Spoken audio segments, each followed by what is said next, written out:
This is the Bishop on December 19th, about 10 p.m.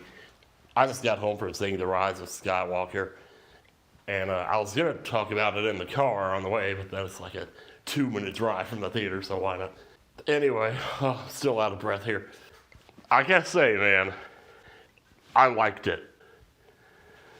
Now, this same thing happened when I saw Return of the Jedi. I mean, not Return of the Jedi, The Last Jedi. Holy crap. I think the thing that got my attention the most, or stood out the most to me, was all of the callbacks to the previous movies. There were tons of little references, and, it's like, people love that stuff. But again, this is not about what people think, it's about what I think. I love that stuff. Little, nods to the fans. Like at the end when she gives Chewie the medal. I was, shaking my fist, yes, I was just so happy for him, Luke pulling the X-Wing out of the sea back on that island place. I don't even remember what that place is called. It used to be so easy to remember the names of planets, and now they all have K's and X's in them, and now it's hard to remember. So, but yeah, if I had to pick one moment from the movie that to me was the definition of the movie, the movie that stood out more than anything else to me, it was when Luke pulled his X-Wing out. Because, they used the music from Empire Strikes Back when Yoda did it, but they let it hang for one more bar before it went to the swelling chord. It was just, and then the shot of Luke there, Mark Hamill with this huge smile on his face. It's almost like he might as well have been winking at the camera and saying, hey, don't worry, guys.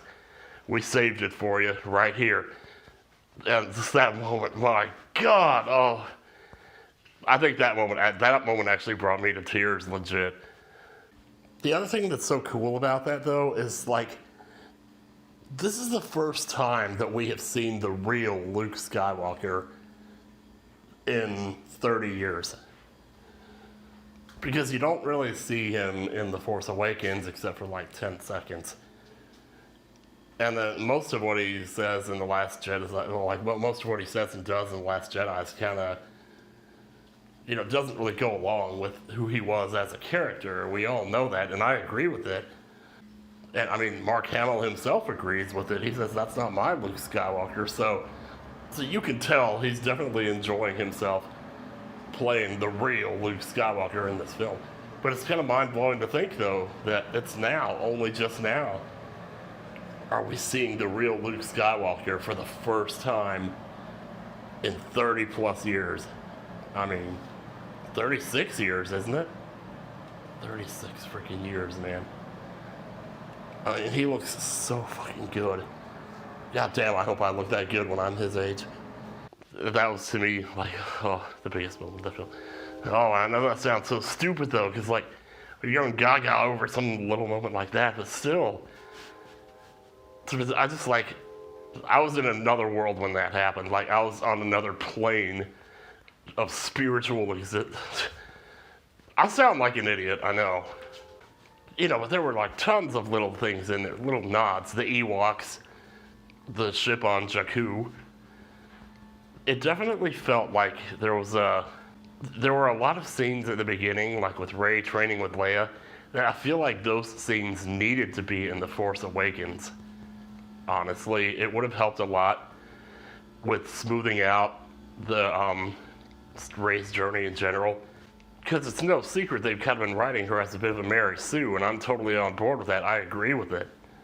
I think as far as the Mary Sue thing goes, you're probably going to get a mixed reaction with regard to that in this movie, because there are some new things that she does in the movie that she hasn't been able to do before, but you kind of just figure, you practice piano, you kind of learn a new technique, a new trick, and you start using it and it works, You practice anything, you learn new tricks with it.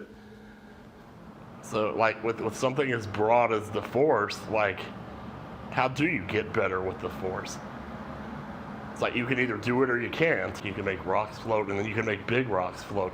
But even Yoda says size doesn't matter. So, there's that one moment where the ship's trying to take off with Chewbacca, and then Rey's trying to use the Force to pull the ship back to the planet. And again, people might ask, why didn't they ever do that before? Well, why didn't they? I don't know. That's a good question, isn't it? I mean, you could just as well ask why didn't they use the Force to pick a person up in the air and throw them against the walls and beat them to death that way? Why didn't they do that? Why didn't they take a bunch of lightsabers and attach them to a droid so that they spin around like in a helicopter and then just send it into a wave of stormtroopers? Why didn't they do that? They could have done a lot of things with the resources they had, but that's what happens when you create a world where those things are possible. People are going to abuse them, eventually. And that's what happened with the kamikaze hyperdrive, as far as I'm concerned. Well, there's nothing really like that here. There is a moment where actually Poe does some kind of like hyperdrives back to back in the Millennium Falcon, which again, I don't really see any reason why he shouldn't have been able to do that or anything that was preventing that from being a thing that could be done before. So I thought it looked pretty cool. He was bouncing around from one planet to another, and those TIE fighters were trying to keep up with him. And it was Poe that was flying the ship, too. You know, this wasn't Rey doing this. It's already been established that Poe's an ace pilot, so I was a little disappointed that Lando wasn't in it nearly as much as he was. It felt like his role was kind of understated. It's like he was there, he joined the Force, and then he just kind of disappeared and showed up at the last second with all the other ships, wherever he got them from, and just bam, you know? So I was like, hey, how many ships can we get on the screen in one shot here? I don't know. But it's like video games do that all the time, you know, in Dragon Quest 1. Everybody loved the metal slime, you know, so what did they do in Dragon Quest 2? Make you fight a row of 8 metal slimes. Super Mario Galaxy, remember how you had to collect 120 yellow stars? But then there were those 3 green stars, they're so rare and they look so cool. In the second game, what do? 120 green stars. This is what they do, you know? Oh man. So yeah, it was right up there with that space battle at the beginning of the third movie, Revenge of the Sith. It was right up there with that one. So probably even better, actually, because it was easier to tell what was going on. The part where they land on the Star Destroyer and unleash the horses and all, that was a little too easy. It's like they just landed on it, no problem. They did toss in a line at some point where somebody said the Star Destroyers can't shoot us without shooting each other, which makes sense considering how cluttered they were. So it's nice that they put in little lines like that just to kind of remind us, you know, that there is some realism here a little bit. And there was like that meeting around the table with all the First Order guys, kind of reminded me of the meeting in A New Hope, you know, with Darth Vader chokes the guy and he spits out the egg yolk. I had heard a few of the leaks that came out before the movie, and I kind of wish I hadn't, because I had about maybe, I would say 10% of the movie got spoiled for me. So in the part where Rey thinks that she shot the ship down with electricity, and she thought Chewbacca was on it. Well, I knew at that point Chewbacca was still alive, but you know, speaking of which, Daisy Ridley, oh man, she freaking killed it in this one. I mean, I'll admit I was on the fence a little bit about her performance in the first two, particularly in the second one, but like I would say maybe 6 or 7 out of 10.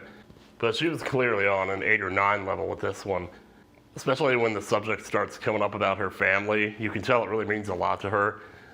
She did it, like, man, she really way better in this one than she was in the last two.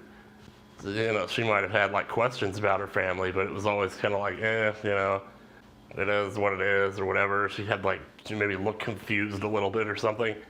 But in this movie, like, she's like got the gritted teeth. She's on the verge of tears.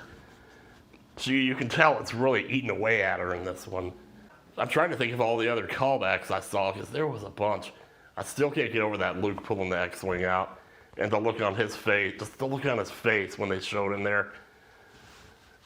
Oh, he was so happy. I was so happy for him. See, a couple of things in the leaks were actually different, or at least they sounded different. Maybe I wasn't paying attention when I heard them. Because I knew about something about that Luke and Leia were going to show up as ghosts at the end. But the way the leaks made it sounded like they showed up during Rey's final battle against Palpatine and won the battle for her. And so I'm glad that wasn't the case, but at the same time, when I saw that that wasn't the case, I was sort of a mixture of underwhelmed and subverted, I guess you could say, for lack of a better word here. and relieved. So there was that. But it's like, how else was she going to beat him? He was sitting there taunting her and showing her the space battle, just like in Return of the Jedi, and saying, take your weapons, strike me down, feel the hate flowing through you. The way the Emperor looked in this movie was like really kind of weird. It definitely didn't look like Ian McDiarmid, but maybe it was. I don't actually know if he's even still alive. So this shows how much attention I pay. But he definitely looked different. His face was like fatter, and his eyes were rolled back into his head. Almost like he was the reincarnation of a ghost. In fact, right at the beginning, like they play back the line from Revenge of the Sith where he says, that thing he said about the Sith being able to do things that are unnatural. That line, I don't remember it verbatim, but they said it in the movie, so I guess that's a way of sort of, saying, okay, this is what happened here. I don't know how he really could have survived that, but, well, I don't know. Maybe he put a force field around himself or something. Who knows? Once again, it's not our place to write that part of the story. I mean, I guess at the end of the day, at least Mr. Plinkett can breathe a sigh of relief knowing they didn't resort to a time travel story. Because that was his theory, and I didn't think it was, I don't know, I'm just a big fan of time travel stories, so if they had done that, I would have thought it was cool, but it also would not have been Star Wars. There were theories going around about, that Rey went back in time and she is Shmi, or some shit like that, I don't know. But yeah, glad they didn't do that, so. I was pleasantly surprised by the Han Solo cameo. That was cool. Wait, I didn't just erase the recording, did I? Okay, good. Yeah, Han Solo made a cameo. Oh, so happy to see him. Freaking love Harrison Ford, always will. But his scene with Kylo was really good, because there's a point where Kylo has his lightsaber pointed at Han's chest like he did before. But this time he doesn't ignite it. Oh, and then they go so far as to say something like, a lightsaber deserves more respect than that. After someone, what was it? I think it's actually because Kylo throws his lightsaber away after that scene with Han. And then later Rey does the same thing when she's on the island, but Luke catches it. As a ghost, he catches it. And then he says something like, the lightsaber deserves more respect than that. You could not have been any more blunt with that statement right there. Yeah, I liked the way that Rey and Kylo how they teamed up with their ability to sort of transfer objects to each other and stuff.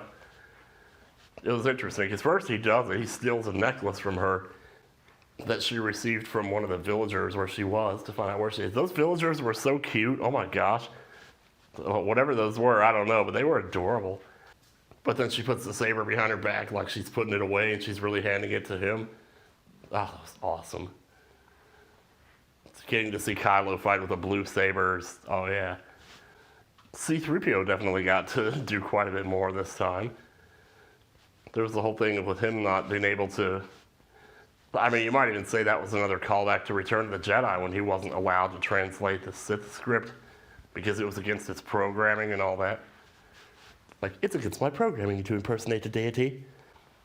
Oh man, what else is there? Oh, it's getting so late here. I need to get to bed. But, oh man, I should put this up on YouTube. I wonder if I could edit it down, take out all the nose sniffling and the pissing, and actually put this thing up as a review or something. So people might want to hear what I think. I gotta say, I liked it though. Well, now that I'm in the YouTube frame of mind, shoot, that's gonna ruin this whole diary now. I hate when that happens. Every time I go back and listen to a diary, I can always tell at what point it crosses my mind that someone else might hear it, so I start changing the way I speak or things that I say. It's so stupid. I hate who I am when other people are around.